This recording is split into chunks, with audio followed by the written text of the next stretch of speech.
go. Can you just like give us the start of this? Where did the idea come from to create this combat wheelchair, and then what was the process of designing it like? So basically, it all came about from an offhand comment I made in playing D&D with some friends, some of who were wheelchair users themselves. Yeah. And I said it'd be pretty cool if you could play, in a wheelchair as a wheelchair using character. And we were then joking, saying, we could make it like wheelchair sports, like Murder Ball, which is like really high impact wheelchair sports of rugby and football and it's just very intense sport. If you ever watch any of it, it's truly amazing the kind of hits the chairs can take, and like people just get back up from them straight away. Yeah. And I was like, that would be really interesting to use in a combat sense. And it all started last year, in roughly like October, beginning of November time. And it was a very long process. I went and studied, what wheelchair sports like Murder Ball, WCX, and such were like, and I even researched how durable sports wheelchairs are. They are pretty damn durable, surprisingly so, because they look so lightweight with so few things on them.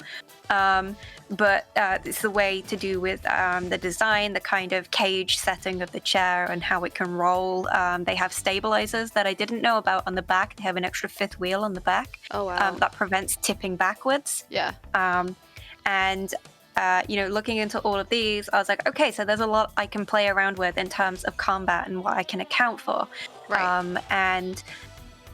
It took about a year to get to the point in August when I posted version 2.0, which is the one that you can find on my Twitter for free in my pinned tweet.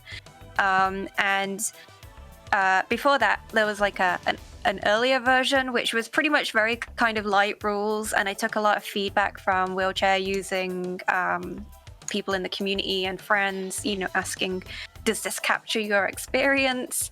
Right. Because at the time, my experience with wheelchairs were like very limited. I'd had like use of them after surgery and things on my hip.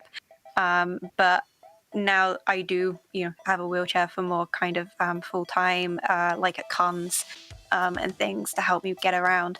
And it was very much a labor of love, of just wanting my friends to have something in D&D that represented them, because before I put the chair out there was nothing in terms of wheelchairs from D&D in the 40 plus years Dungeons and Dragons has been a thing.